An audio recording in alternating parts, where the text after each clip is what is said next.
Hey, Jared, Yes. why did the Thai man refuse to eat the stir-fry dish? I don't know. Because it wasn't his type of wok. Okay. Okay. All right.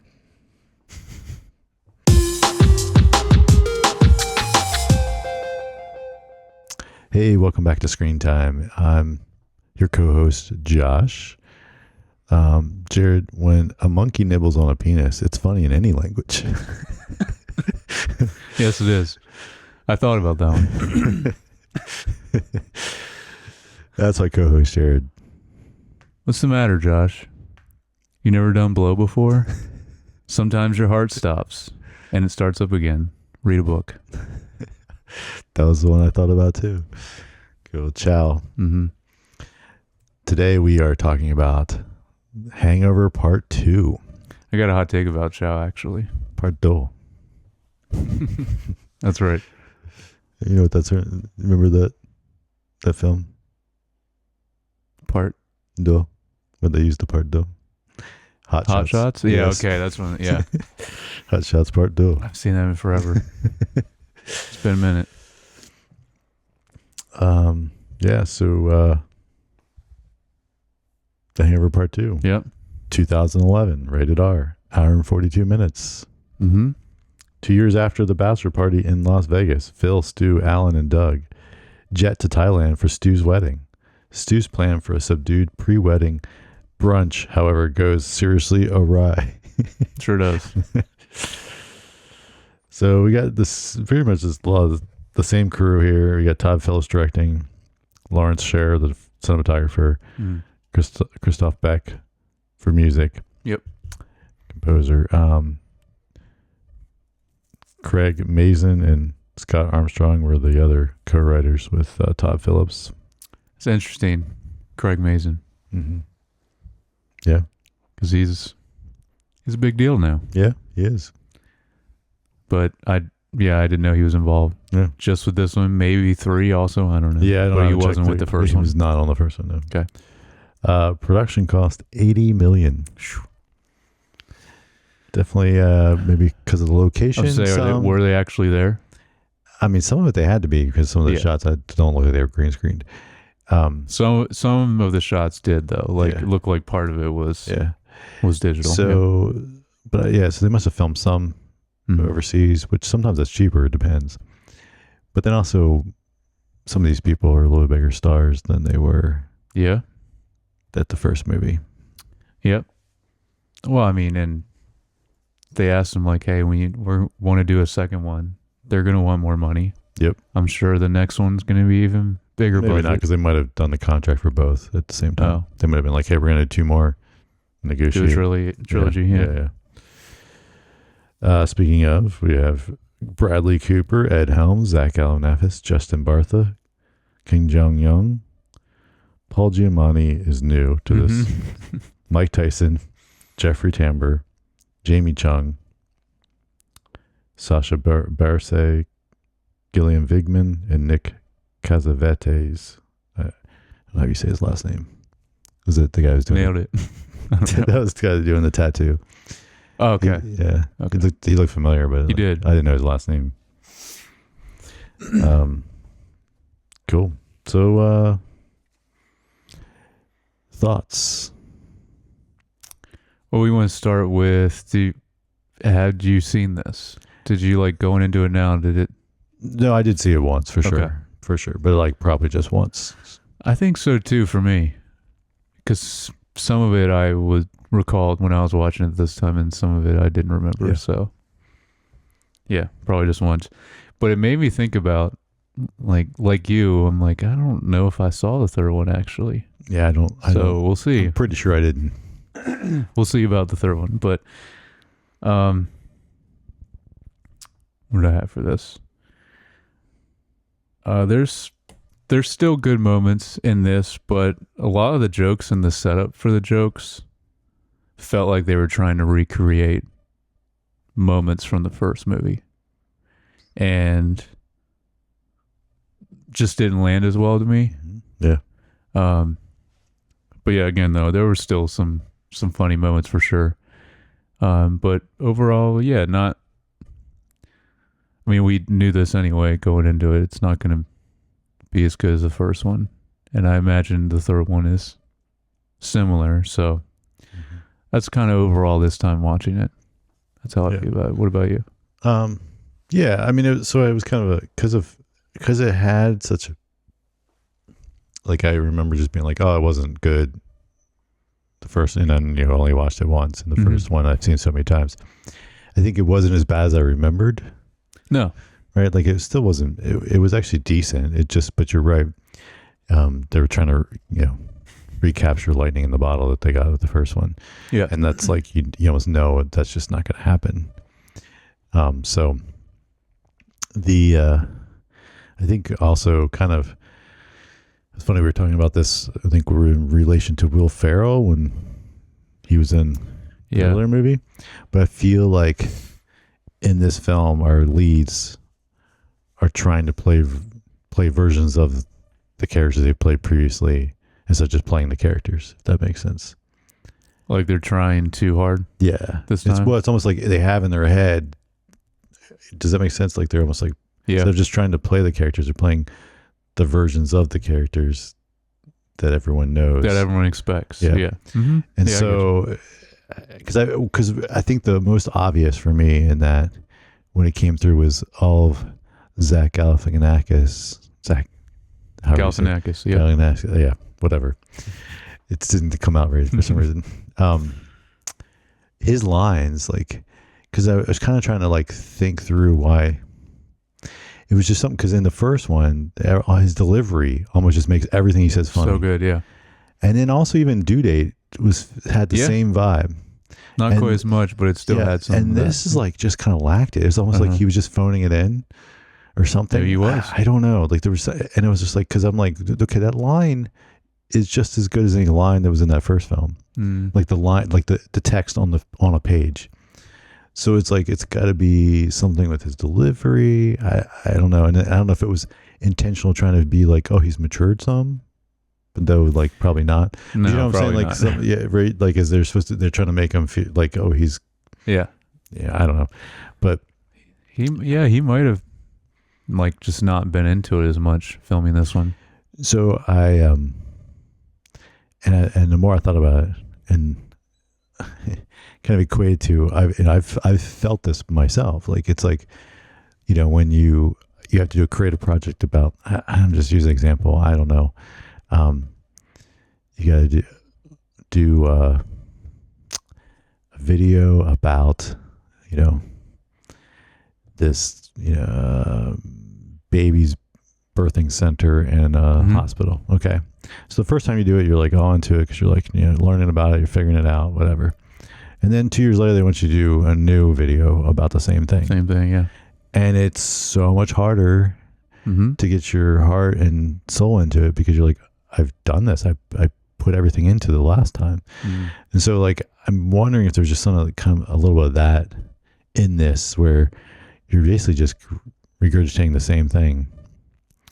And that, like, because they basically recreated the same idea. And I mean, the little details are different, but like the overall plot is the same. And then it's kind of like just hard to like give it everything because you feel like, well, we're just doing the same thing, but it's a copy of it this time, right? Yeah. So there's some degradation. I don't know. Those are my thoughts. So, again, I actually enjoyed it. I laughed because it was a lot better than I remember it being. But then also there was just things that just weren't hitting as strong as the stuff would in the first film. And, I agree. And that's kind of where my thoughts were on, like, maybe why, like, kind of. Well, and then that makes sense then. 'Cause I didn't think about it in that way, but it kind of makes sense then to what I was mentioning is like, maybe that's part of the reason why, like, these setups that they kind of try to do that were similar to the first one, like with specific jokes or different scenarios they're in, just didn't feel as funny, or just, like I said, just didn't land as well in this one. And I could be partially because of that, because they're And I mean, also it's because, when they started filming this one, I imagine, it's a lot of expectation then too, right? Because they were just giving it their all in their first one and like it was fresh, right? Yep. But then you have the pressure and expectation for this one, and of course, in the next one as well, to be just as good.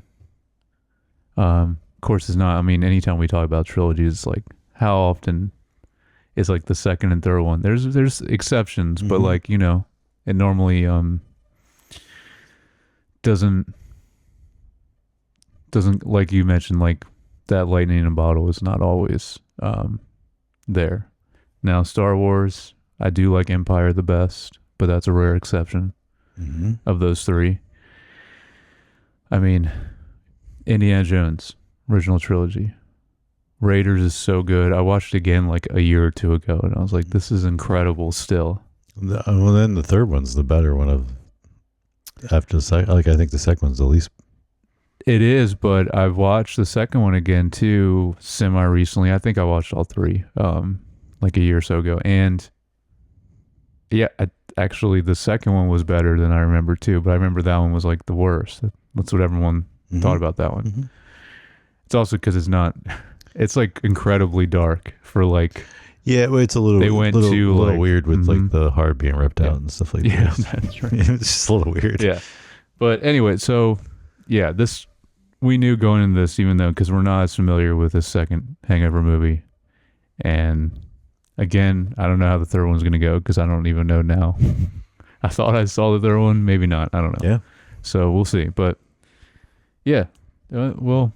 I got different things, that we can talk about. Yeah, let's get into the specifics of the. So my first note was I love how Alan's room. Is like a shrine to the.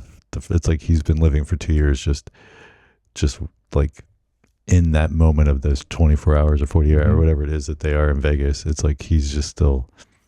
That was the highlight of his life. Yeah. His reaction when they like come over is so great. Yeah.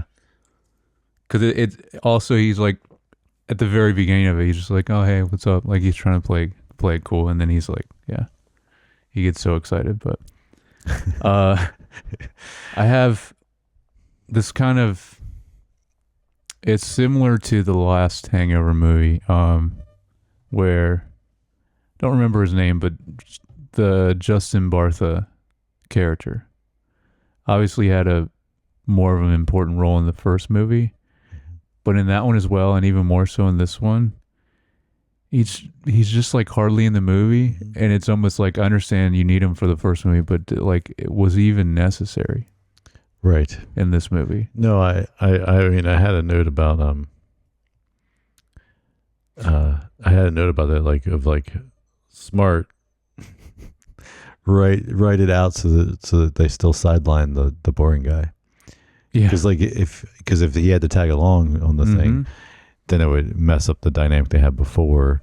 Yes, and we talked about it, like he's just so boring and kind of has no.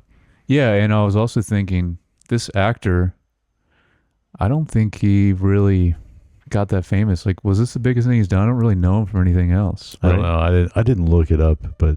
I'm with you. Like I don't really know him from anything else either. Yeah, and it's funny because then like randomly, I think he was on like one episode of the TV show Atlanta, which I love. But like he was randomly in that. That's the first thing I've seen him in since The Hangover. It was just weird, and he's just an interesting actor because I don't think he really made it that big. Because I'm sure The Hangover is probably one of the biggest things he's done, and he's still. Feel like wasn't that famous. Oh, maybe sometimes more so than the other three, obviously. Yeah, right. But then maybe after 3 Hanger, assuming he's in the third one, after 3 Hanger movies, he's just like I'm set for life. I don't need to do anything. Because if you decide to live like a normal life, but you got the paychecks from 3 Hanger movies, and you're probably still getting residuals, maybe, especially on the second and third one. Maybe they wrote those in more. Yeah, I don't know. Like you. Yeah. Yeah, maybe he kind of like not retired, but took a hiatus from acting after this. I don't know. It's just weird, just a weird actor. in general. Or sometimes they shift into, producing, directing, doing other things, and maybe he's been doing That's stuff true. behind the scenes Yeah. and more, and that's why we don't see him. Yeah, that's a good point.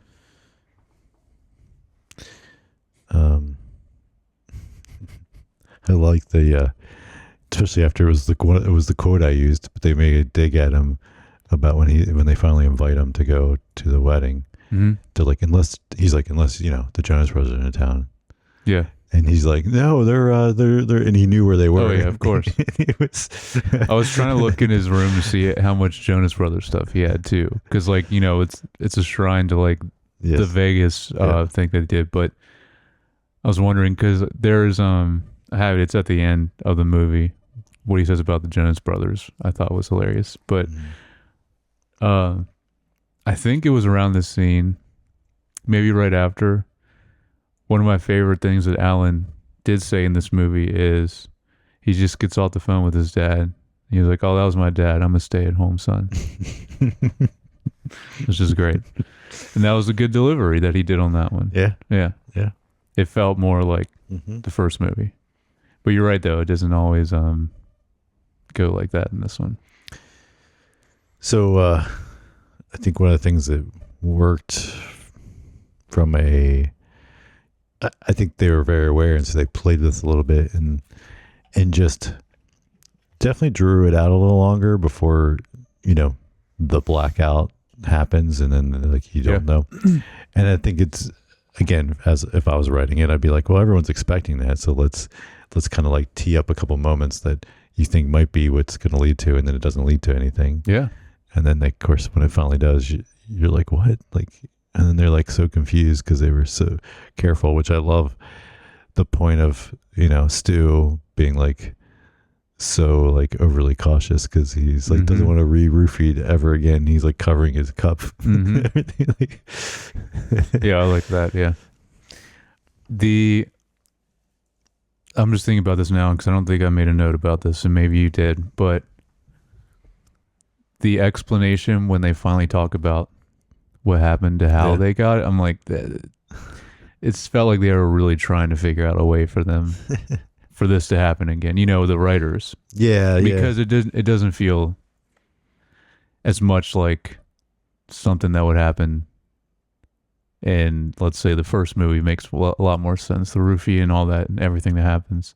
It felt more like they were trying to figure out a way, how can this be different but still get them to black out and do all this stuff? It just... Right. And then, so they play off they were playing off of, Alan's character being jealous of the attention of Teddy being coming into, and then him trying to get him to get passed out so that it doesn't really explain, because sleeping pills wouldn't necessarily would make you do all make this. you do all the I know. it's not the same as last time it was ecstasy, right? That they were no they were roofied. It's roofie, mixed. But he tried to get ecstasy or something for him because I think that's what it changed. Yeah. Of course, I don't know if even roofie would make you do all that stuff. You just black out. Yeah, but they were already in Vegas and were really drunk. So I guess that I don't know. Yeah. I don't know. I'm not an expert in all that. So what I would know is what happened to Heather Graham? Just come on, Stu. That's true. Yeah. Yeah, I didn't even think about that. So, maybe in the third movie, maybe she'll finally come back. Yeah, I feel like you get married in this one, so he got married. I assume he got married at the end, right? So maybe she doesn't come back at all. Yeah. Though they do make a nice reference to the fact that he must be really into strippers. Mm-hmm. Yes, they do. Yep. I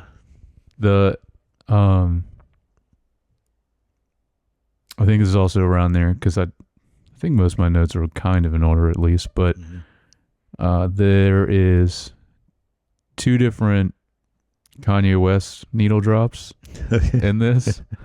I thought they were both good choices. Nice. Vary of the time. Yeah. But yeah, good choice for soundtrack or songs for this. Yeah, I also like how Alan, again, trying to like his little competition with Teddy, and Teddy's supposed to give the speech, and Ellen, like, he's like, "Oh, I got this." Mm-hmm. That was good. It was good. It was good. So then, after the blackout, Mm-hmm. the worm thing. Oh, yeah. This I was, when they started the scene, I'm like, oh yeah, I do remember. See, like, what this I was kind of like, I thought I was like, I remember what it was, but then I'm like, am I remember? Is that right? Yeah. And then I'm like, I think that's what it is. But then I didn't remember it was Chow. I didn't either. Yeah. But I knew yeah. And then I was like, and then, and then they kept saying, like, what is this? Mm-hmm.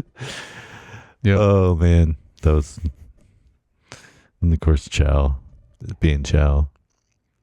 Yes. And I actually, let me. You said you have a go to. Yeah, I mean, I don't know if it's a hot take, but so my quote is, he said in this movie, which I liked, but in general,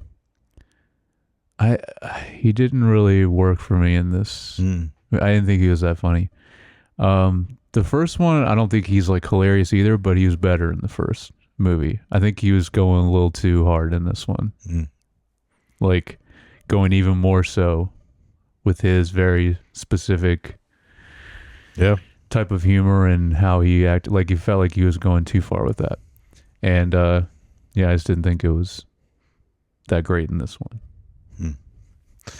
And I don't know, is he in the third one as well? I don't know. Let's see, does he make an appearance in all three? But so I didn't like him that much in this. I do like how they used him in this. Yes. Like as like the fact that Alan was still keeping in touch with him, and then like he kind of invited him to be like, hey, help me have this, throw a party with these guys or whatever. So that was funny. But like then of course a lot of the same gags, then they think he's dead, they throw him in the ice machine, and he jumps out, he kind of jumps out like at him, just like he jumps out of the trunk. Yep. It's like, okay. Yep. Yeah. Yeah, it's just there's different moments like that. Right. Like I said, I think it's just they're trying to make it or retrace some of the stuff from the first movie. It just wasn't as good in this. I think it was just ridiculous what the monkey was wearing. The monkey was great in this. But he was wearing a Rolling Stones cut off denim vest. It's very specific. And I thought it was just a great choice. Yeah. And then when he's like smoking. Yeah. Yeah, it was the monkey was good. Yeah. See that, and that's like one of those things, that's a good addition to this, something new. Yeah, because they had the tiger before, and so it's like this is different enough that it's not the same.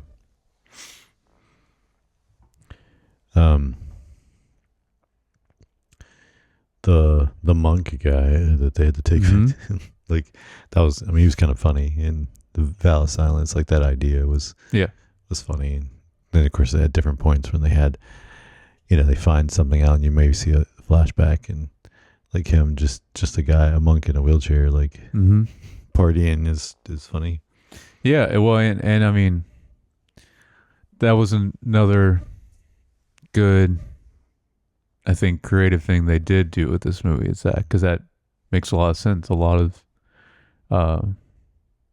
monks do take a vow of silence, so like putting that into the plot, I thought was a good addition to this. Right after they kind of go there, I really liked Alan's vision when they were meditating. I didn't know about that too. Oh yeah, it was just great. Like it was just recreation of their night, but as kids. Yeah, it was good. Well, and then but then like the voices of them as adults, so it makes it feel like kids doing things that kids should never do. Yeah, and then hearing adult voices in the kids. Yeah, that all made it funny. Those was a good.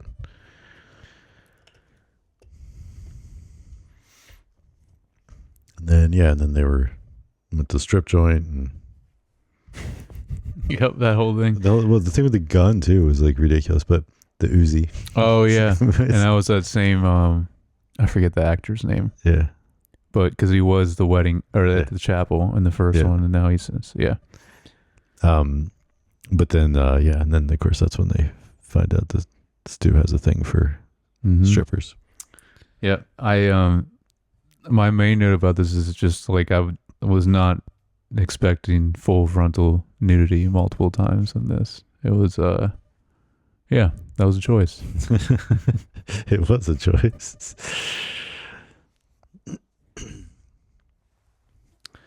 Then we got another original song that I'm gonna guess was they were just riffing and probably just made it up on the fly, but I thought it was also funny because it's the Allentown song. And, well, we don't live that far away from Allentown. I've been there several times for work. Too. But no, I liked that scene. I have a note about that scene when we get to cinematography. Okay. Yeah. But yeah, that was a good scene. Yeah, I wonder in the trivia if that was just another, like you said, they just kind of did it on the spot. I'm sure Ed Helms probably did, because if he did it like that before. Probably. Yeah. So the car chase scene was actually pretty good and kind of funny. Yeah. I thought it went on a little too long. Yeah. But yeah, it looked good. Again, I would kind of get into cinematography about some of that, but they put I did put a little the him hitting the pig. Oh yeah, because his window was down and like just splattered pig guts all over the place. Thought that was good. I did not remember Paul Giamatti being in this movie at all. I didn't either. And I thought his character was great. Yeah. 100%. And then but he's always great. And then the reveal of like, oh, he's actually we don't actually didn't remember that either. We don't actually have Teddy. We're just using that to get you guys to get us chow. I didn't think he was undercover like that. I had no idea. And not something that I remembered from before. So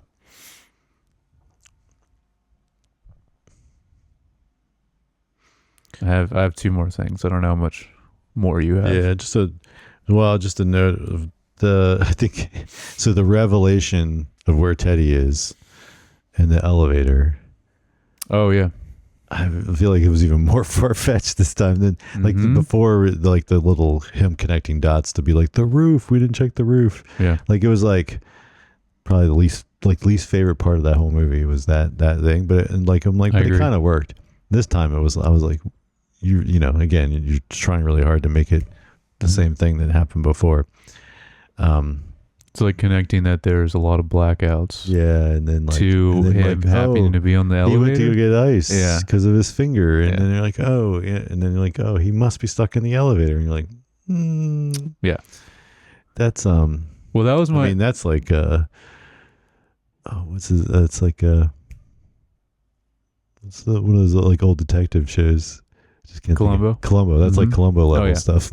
It is, yeah. Because that's my problem with the first Hangover. Like, as great as that movie is, it's just like, why wouldn't you look on the roof where you just were? You know, like until the very end, like in that whole thing. But that was still better, like you said. Well, I think because I remember that, like the setup of it, with them, like the instant, like once they're kind of over the shock of the room, right? Then they're like. Start to be like, oh, check your pockets, and then and then they found something that led them somewhere else, so they instantly are like, oh, we should go here and check, and they kind of led them down a path to then eventually kind of forget, oh, we never checked the roof. That's true. So I think I agree with you. It's like you got to buy into it, but and then and then like Sure. So they know how to drive a boat and get back to where they were supposed to go on a boat. Yeah, that was weird. I also, after getting Teddy, really weird that he just doesn't care that he doesn't have a finger anymore. Like he doesn't even acknowledge it. Really. No, he's just like, okay, and that seemed a little weird, but I agree. And then he was just happy and like cool. It was weird. And then even the like jumping the boat onto the grass, like was a little. I was like unnecessary. Like yes, like it could have just been them just like have a little dock there that they pull up in, and everyone's like, oh, they're here. Mm-hmm. Didn't add it. I don't think it added anything from a laugh standpoint, and no, we made it very complex, like another action scene you had to shoot versus like a stunt scene you had to shoot versus like it could have just been a normal scene and it would have been fine. Like you didn't. Yeah. Yeah, and then he didn't use his band. No. They had a different band. Yeah, that was interesting. Yeah. I was expecting the same band too. Yeah.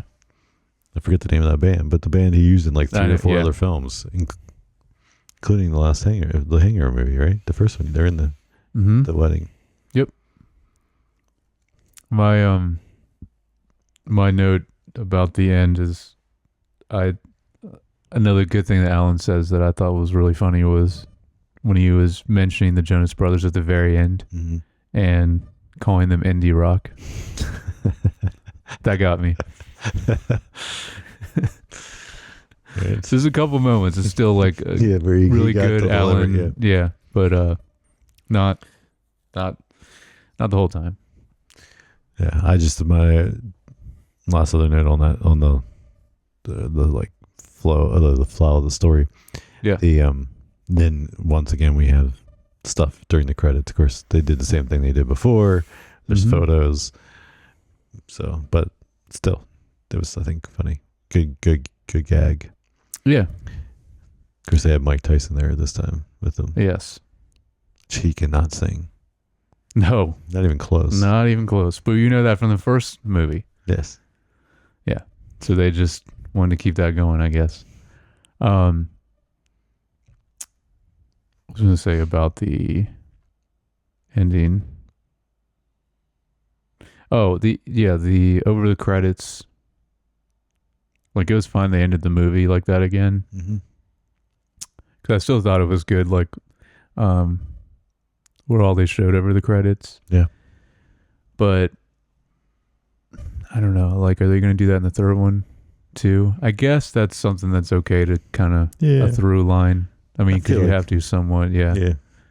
It makes it easier to end it, too, I guess, then. It's also, it's a fun way to be able to show the stuff that like happened that we never get to see. Yeah.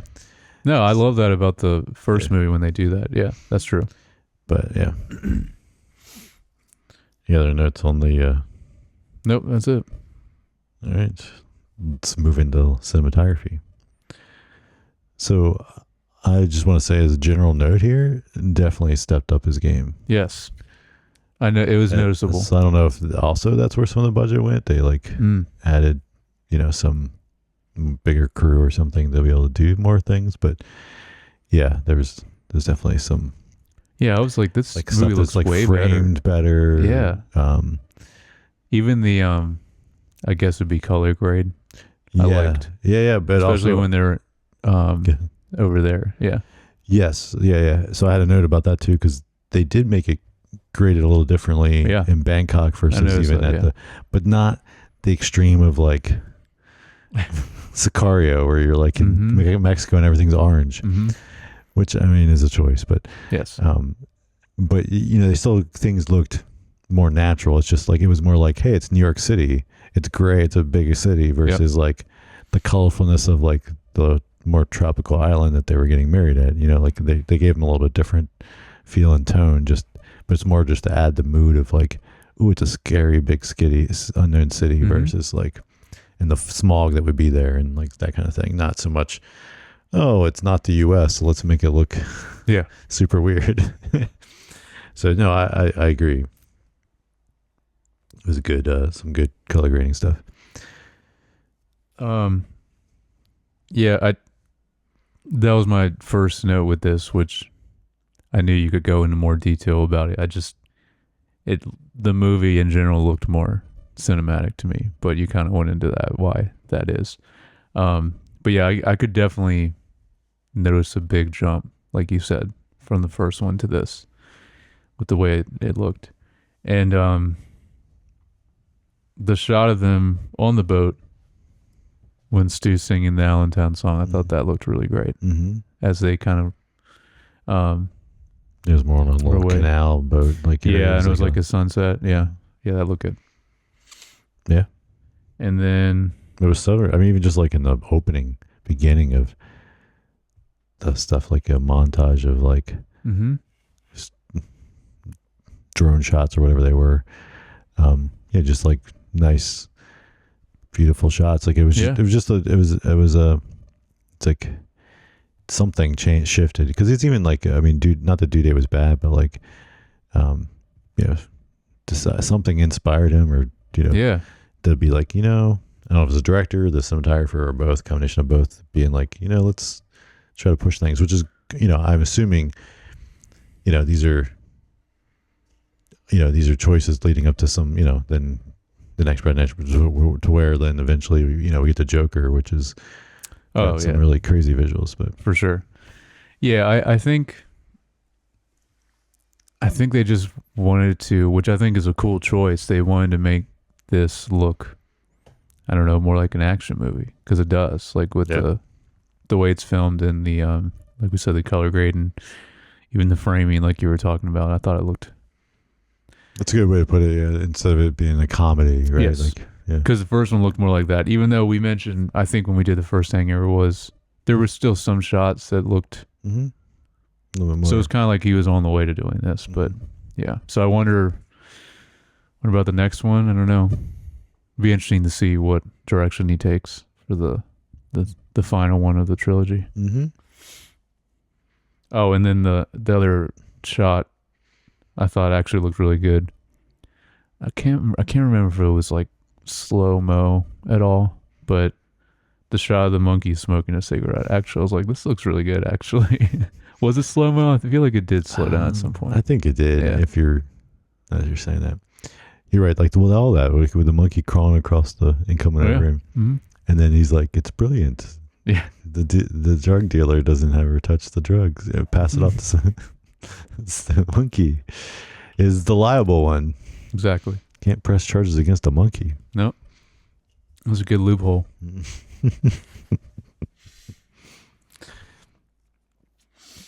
Yeah, I mean, I didn't really, like I said, like kind of talked about earlier, like the car chase scene was pretty cool. Had some cool shots in it. And that looked like, like we were just talking about, it looked more like an action movie. Yeah. I thought it was funny they were driving like a little Corolla, like a souped up Corolla. Yeah.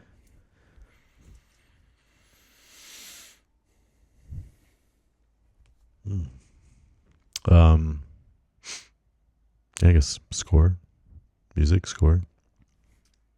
I don't really have anything for this one either, but I did notice, which I kind of actually thought was pretty sick, was like there was a few cues in parts of this movie that was like kind of more heavier in general. Not metal, but like just heavier. I don't really know how.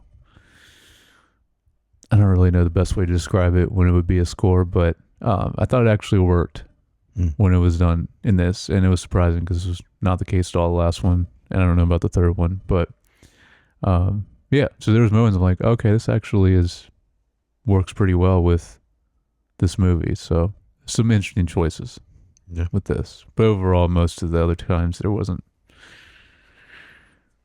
nothing that stood out to me, so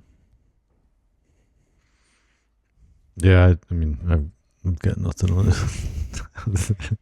Still comedies, yeah. Yeah. When we do comedies, we already mentioned there's It's more like not so it's normally more the about the case. needle drops than yes. the score as much. But Yep.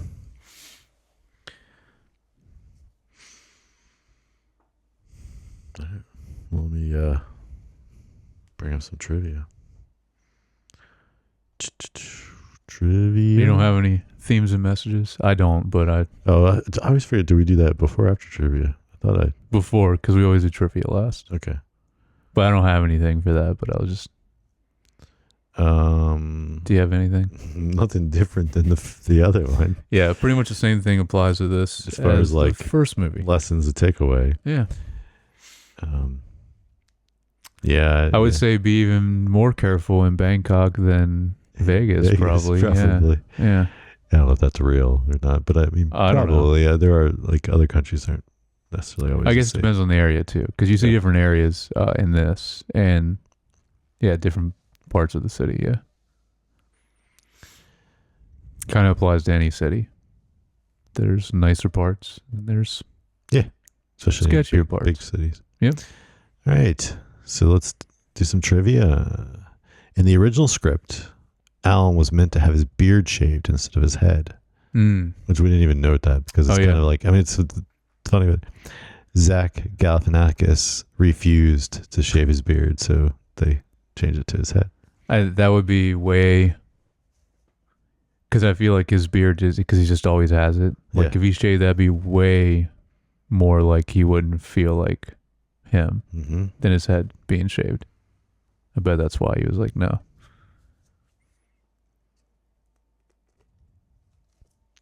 When filming the scene where Stu discovers the tattoo on his face, which we didn't mention that either, because it's like that. Both these things are like kind of like just gimmicky, not. Yeah, it's like no, it didn't really. But they said evidently Bradley Cooper generally broke into laughter, and they decided to keep it in the film. Like he broke laughter in the scene, and they kept it. So it's like not. I scripted. love when that happens and they actually keep it in. Yeah. So Stu was severely sick from food poisoning when dancing in the street with no shirt on. After each take, Helms would curl to a fetal position until it was time to film again. Dang. At least he was still committed. So development for this film began 2 months before The Hangover 2009 was released. So they started. Oh. Development means like. So they already had that in mind. So they had 2 months, probably when they were really coming together in the editing and like the production company or somebody was like, "Hey, this is gonna be good. This is gonna be good. Let's go ahead and start working on part 2 and 3." So it kind of always was meant to be a trilogy then, I guess. Maybe. Teddy's achievements closely resemble that of Ken Jeong, who took part on the high IQ team, played violin in the orchestra, and was elected to student council and graduated at the age of 16. Wow.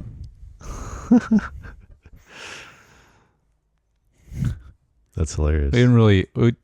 It's funny. Like we didn't really mention the interaction with like Stu's soon-to-be wife and her dad and all that too. You know, like it was fine, but like so cliche. It is, especially the ending where he like finally says something to him, like which is similar to the first movie again, but I thought it worked better in the first movie than this. Yeah, this was very I guess that's why we didn't mention it. Yeah, we didn't mention a lot of the very cliche things in this movie. Todd Phillips realized the potential of Mr. Chow and decided to give him a bigger role in this movie. See, I mean, it's not like he's a bad actor, right? I mean, because we've seen him a lot in a lot of things. It's just his character in this I just didn't like that much.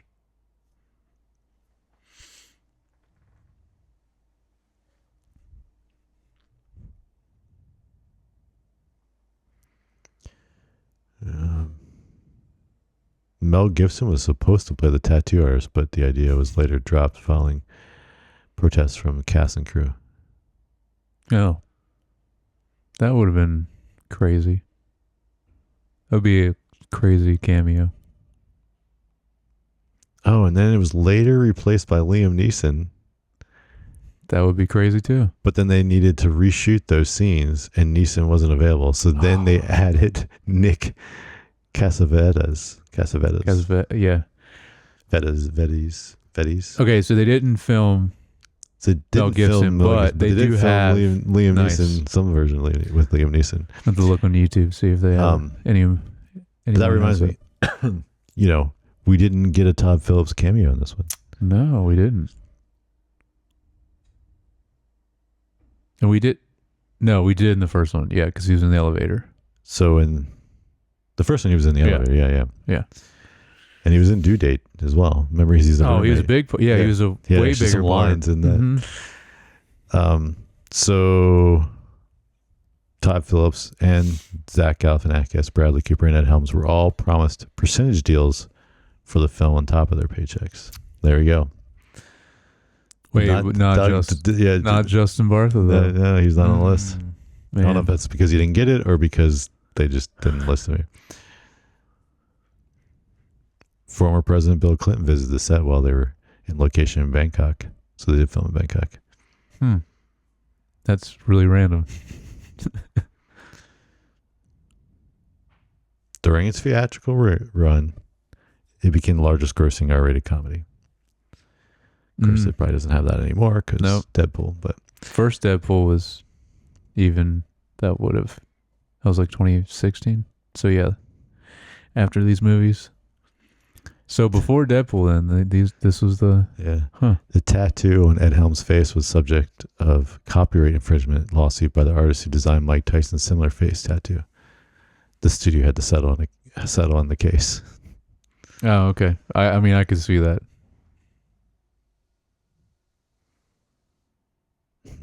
And they have 3 Billy Joel references. Really? Glass houses poster in Alan's room. Yep. I saw that one. Down Easter, Alexa on the soundtrack, and then the parody of Allentown. Right. Okay, that second one I didn't. All stem from Todd Phillips' desire to decorate Alan's bedroom with the poster, feeling that Alan would strongly identify with him.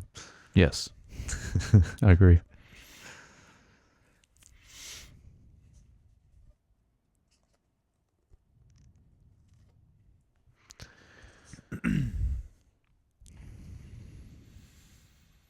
Oh, that monkey named Crystal also appeared in Community with Ken Jeong.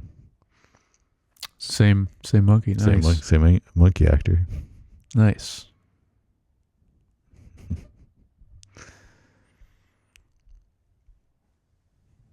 Yeah, that's about it. It's so. I still would like to know, like we were mentioned earlier, I wonder how much was actually in Bangkok and how much, because I did, like I was saying, I feel like there was a few shots that were, or maybe they've put up green screen or replaced it later, because I noticed there were some that looked like, what do you call that when it's like extensions that you could see kind of where it ends and then it's CG. Like it's like sometimes it's more just a cover up what's like, right, it's not there's something you don't want in there. Not one in there or something. So yeah, but yeah, they kind of call it set extensions is the term they use. But I mean, traditionally it's when you're on set and you build the props that are going to be closer to camera, that are more interactive with the the actors, and then like the stuff that's further behind, it's just green screen and they put it in later. The stuff that's going to be in the distance that you're going to see. That's like traditionally how it's done. But like if they want to do a bigger, but like even if you're shooting on location, you still, especially if there's like some building with like, that you really, more so when it's period stuff and you need to like make that's really, I'm sure, way more specific. If it didn't have the look they wanted, or where they were shooting was in a nicer neighborhood, but they wanted to look rougher or whatever, they might have, do that to block and then just put in, more dilapidated buildings or whatever. I am curious. So like, let's say a shot like that. So they filmed in Bangkok. They didn't put up any green screen. How hard is it to actually replace some of that and make it CG, like if there's certain parts of the frame or something, or in the I background. mean, it's not. Is that harder without green screen put in? Or set up that way? It is harder, but it's not impossible, and it depends what you're doing. If you're just gonna like paint out like something that's in the background, then that's probably not too hard to do. But if you're wanting to like change out the whole thing, then yeah, it's easier. Well, that's what I mean more because you're basically trying to find the edge of the person. Yes. And then you have to rotoscope it, and it's a bunch of work, and so it's quicker and easier more efficient, and probably more budget friendly to have just have a green screen and then do it. Well, that's why I was curious because like because I know I mean you have to do that in your own stuff as well. Like if it's just taking out something like a small thing in the frame, like I know that has to be done all the time on like everything, but I was wondering more like you were talking about where it's more like, let's say like half of like a big wide shot, and then it's like you want to change half of the like you call it a set extension, but you didn't have anything set up in place while you were filming. I imagine that's hard to do in post. More work, yeah. Doable by very skilled people. Oh yeah. Cool. Well, next week. Next time on the pod. Yeah. Hangover Part 3. This will be interesting. They must have. I mean, speaking of, like, they must have, knowing that they started development right after, even before it was released in the theater. Yeah.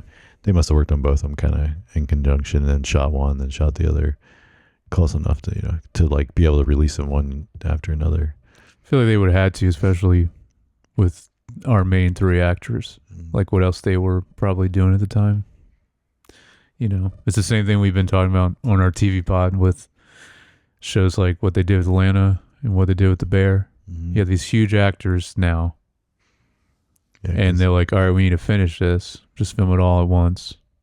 The remainder of the show or movie trilogy, and then, because their schedules are full. So all the actors. So they're in high demand. Exactly.